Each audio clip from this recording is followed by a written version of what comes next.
Assalamualaikum warahmatullahi wabarakatuh. Perkenalkan, nama saya Al-Farida dari kelompok 5 dan teman saya yang bernama Humaira dan Siti Kurnia Ramadana. Baik, di sini kami akan mempresentasikan materi yang berjudul aritmatika komputer. Untuk pemateri pertama itu Humaira. Persilakan.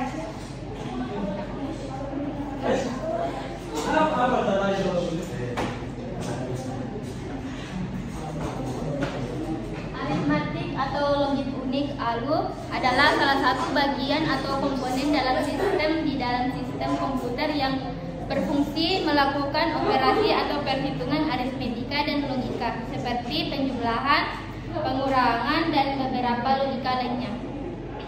Struktur ALU merupakan suatu kesatuan alat yang terdiri dari berbagai komponen perangkat elektronika termasuk di dalamnya sekelompok transistor yang dikenal dengan nama logic gate, di mana logic gate ini berfungsi untuk melaksanakan perintah dasar matematika dan operasi logika.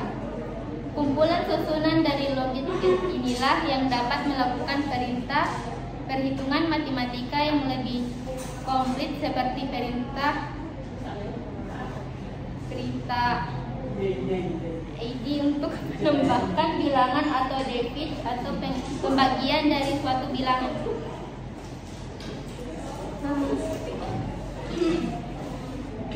Operasi logika atau logic operation meliputi perbandingan dua buah elemen logika dengan menggunakan operator logika, yaitu sama dengan, tidak sama dengan, kurang dari, kurang atau sama dengan dari, lebih besar dari, lebih besar atau sama dengan dari. Cara kerja ALU. Pada gambar di atas adalah cara kerja ALU yang pertama-tama, yaitu ALU akan bekerja setelah mendapatkan perintah dari kontrol unit yang terletak pada prosesor.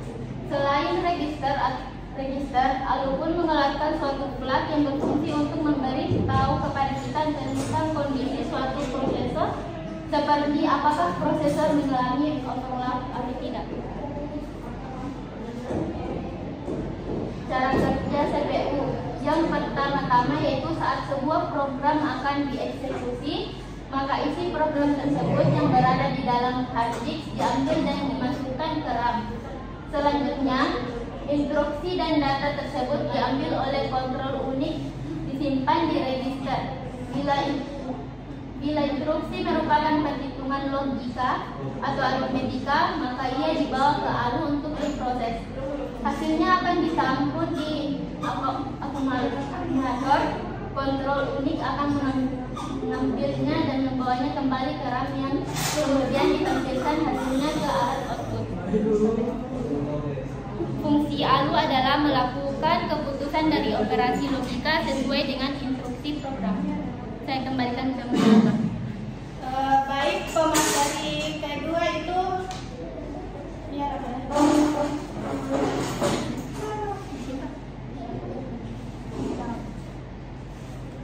Baik, yang selanjutnya itu ada rangkaian utama untuk melakukan perhitungan ALU. Sini saya akan menjelaskan tentang adat. Adat sendiri merupakan rangkaian ALU atau yang sering disebut dengan arithmetic and logic unit, yang digunakan untuk menjumlahkan bilangan karena adat digunakan untuk memproses operasi disebut rangkaian kombinasional aritmetika. Adat sendiri memiliki 3 jenis, yaitu pertama rangkaian adat yang hanya menjumlahkan 2 bit disebut half adder. Yang kedua, rangkaian adder yang hanya menjumlahkan 3 bit disebut full adder. Yang terakhir ada rangkaian adder yang menjumlahkan banyak bit disebut parallel adder. Yang pertama itu half adder. Half adder sendiri merupakan dasar bilangan biner yang masing-masing hanya terdiri dari 1 bit. Oleh karena itu dinamakan penjumlahan tak lengkap. Di samping ini merupakan tabel kebenaran dari half adder yang memiliki 2 input yaitu A dan B, dan memiliki 2 output yaitu S atau sum dan C atau kari. Berikutnya adalah full adder. Full adder adalah rangkaian yang bekerja melakukan perhitungan penjumlahan sepenuhnya dari dua bilangan binary yang masing-masing terdiri dari 1 bit.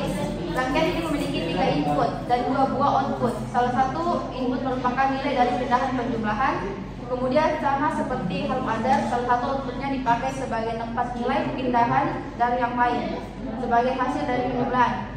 Seperti gambar yang di samping itu merupakan tabel kebenaran dari full adder, memiliki 3 input dan 2 output.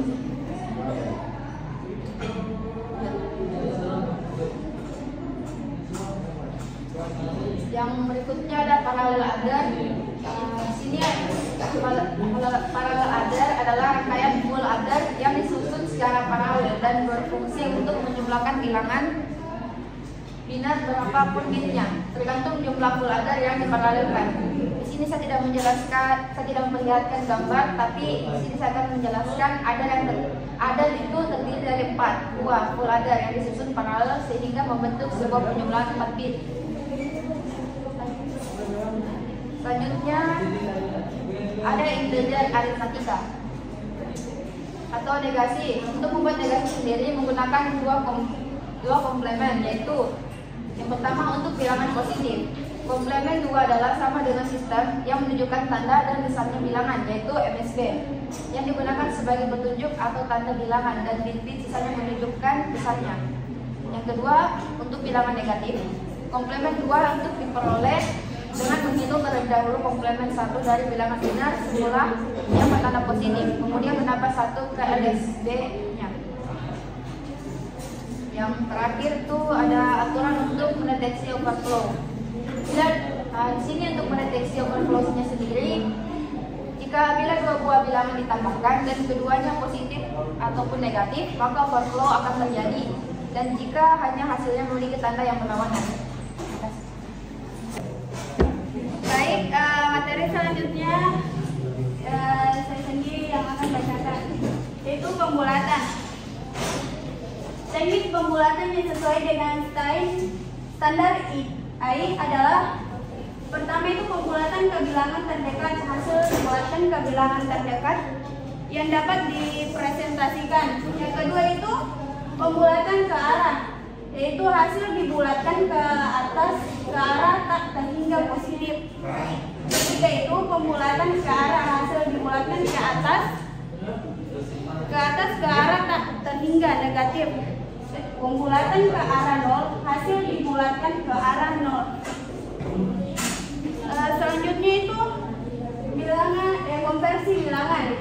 Yang pertama itu bilangan binar atau bilangan berbasis 2, yaitu bilangan 0 dan 1. Bilangan okta, bilangan berbasis 8, yaitu bilangannya 0, 1, 2, 3, 4, 5, 6, 7. Kemudian bilangan desimal, yaitu bilangan berbasis 10. Bilangannya yaitu 0, 1, 2, 3, 4, 5, 6, 7, 8, 9. Berikutnya itu bilangan desadesimal, yaitu atau bilangan berbasis 16. Bilangannya yaitu 0, 1, 2, 3, 4, 5, 6, 7, 8, 9, A, B, C, D, E, F. Ya, selanjutnya fungsi gen detergen.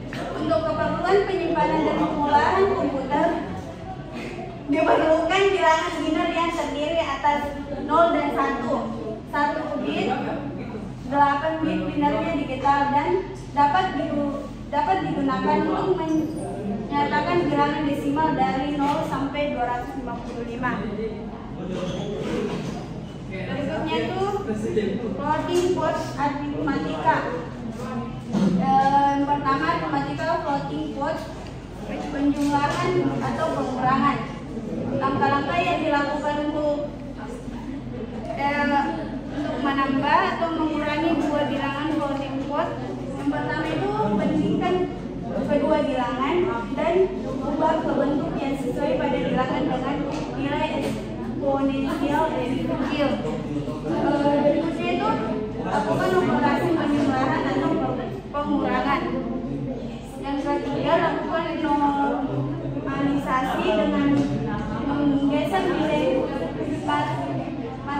ada mengatur nilai eksponensialnya.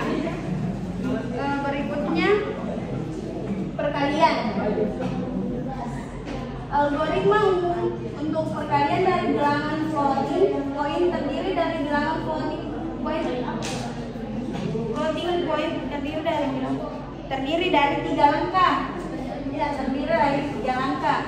Yang pertama itu hasil eksponensial dengan menjumlahkan nilai eksponen dari 2 bilangan. Kedua, kalikan 2 bilangan dan marginisa. Yang ketiga itu normalisasikan hasil akhir. Berikutnya pembagian. Baik, logaritma umum untuk pembagian dari bilangan floating point terdiri dari 3 langkah. Yang pertama itu hitung hasil eksponensial dengan mengurangkan nilai ekspon dari kedua bilangan. Yang kedua itu bagi kedua bilangan mantisa. Ketiga itu normalisasikan hasil akhir. Baik, itu saja penyampaian materi dari kami. Sekarang kita buka sesi tanya jawab. Yang ingin bertanya silakan bertanya. Baik, yang ingin bertanya dipersilakan minimal 2 pertanyaan. Oke, ada lagi? Selain itu salah satu? Pertanyaan saya begini. Apa yang terjadi ketika overflow pada aritmatika komputer? Sekian. Oke, yang saya terima kasih atas kesempatan yang diberikan kepada saya untuk memberikan pertanyaan. Perkenalkan, nama saya Sartato dari kelompok 4. Pertanyaan saya, coba jelaskan kembali pada rangkaian utama untuk melakukan perhitungan ALU karena pada bagian itu saya kurang mengerti. Sekian dan terima kasih. Baik, di sini saya akan menjawab pertanyaan dari saudara Rizal Tato. Jadi rangkaian utama untuk melakukan perhitungan ALU yaitu ada tiga. Yang pertama itu rangkaian adder yang hanya menjumlahkan 2 bit disebut half adder. Yang kedua itu rangkaian adder yang hanya menjumlahkan 3 bit disebut full adder. Dan yang ketiga itu rangkaian adder yang menjumlahkan banyak bit disebut parallel adder. Jadi apakah jawaban dari kami diterima? Diterima, namun saran semangat. Sekian. Terima kasih. Baik, pertanyaan selanjutnya akan dijawab oleh teman saya. Baik, saya akan menjawab pertanyaan dari Maman Syarif. Pertanyaannya tadi, apa yang terjadi jika di aritmatika terjadi overflow? Nah, jika terjadi overflow, maka hasil operasi tidak valid. Kenapa? Karena kondisi terjadi jika operasi bilangan baik penjumlahan atau pengurangan menghasilkan nilai di luar jangkauan bilangan tersebut. Jadi overflow ya.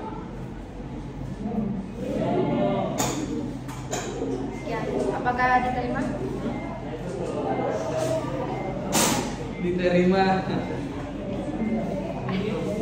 Baik, itu saja presentasi dari kami. Kurang dan lebihnya mohon dimaafkan. Wabillahi taufiq wal hidayah. Wassalamualaikum warahmatullahi wabarakatuh.